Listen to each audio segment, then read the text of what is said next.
Good vibes, mga higala, no? Niadala diri ang distribution sa food packs na si ma'am, no? Nga kining buntis. Ma'am, pwede ko maka-interview kao ba nimo? Mungutan na lang ko kadiyot niya. Asa man ka nga empleyad, asa man ka nga kining kompanya, ma'am? Makta na pare. Pila ka katuig nagtrabaho dito? 12 years. Unya buntis pa in taon. Kapila may imuhang anak na? Mag-upat na ikaluha man eh. So doon na kay usa, aduha. Nya kini kaluha ni. Pila naman ni kabuan? 8. So hapit ka mga anak in taon. Sige ba day kag trabaho? Wala na. Pero pagpahibaw nga retrench ka og appeal, nagsige pa kag trabaho dito. Wala.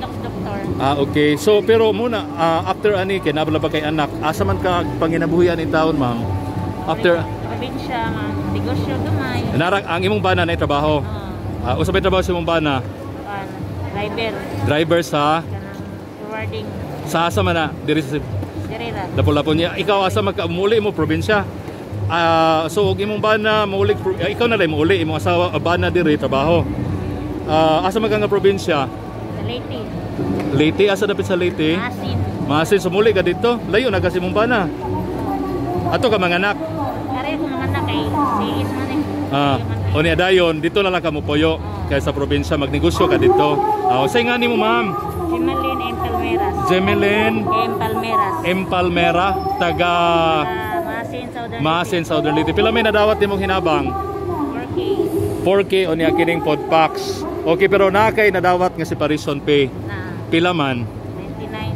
99,000. Pero kining pagkahibaw nimo nga na-retrench wa na kay trabaho, unsa may gibati nimo atong higayuna na medyo unsa man nag-uol ka nga? Nag-uol kay wanay one. Pero at least nahihinabang nga nadawat, no? Salamat kay nimo, ma'am, ha. God bless nimo. Mga anak na ba ni sa hapit dayoy 8 kabuwan na, no? Kaluha. Lalaki pulos lalaki? Lalaki, sir. Congrats lan, ha. Sige. So, mo ni mga higala, no? Ang pagpanghatag sa food packs. Mga food packs. O sa may soda ng food packs, bay? Di ka mutana tani be taga DSWD. O sa isod sa food pack, sir? Sir is 6 kilos rice. 6 kilos rice. 14 corned beef. 14 tuna. Then 5 tagpila ka lata? Upat? Okay. 4 ka corned beef. 4 ka tuna. 2 ka sardines. Then 5 sachet energy. Okay. Worth pila man ning usa ka food pack? 570. 570 pesos. So mo ni ang dugang mga higala, no, sa madawat sa mga trabahante nga na retrench nga nakadawat naghinabang. Akong usbon ng hinabang magdepende ni sa ilang length of service or pila ang ilahang madawat nga separation pay. Ang pinakagamay og separation pay mo na makadawat og kining 5,000 kanang 50,000 below unya ang 50,000 to 100 4,000. Ang 100,000 kapin mo na ang 3,000 unya ang 200,000 kapin makadawat og 2,000. Nga katong nakadawat og dako na kay dugay na kay katong 900,000 food packs lang kuno gihatag, no? Mga higala.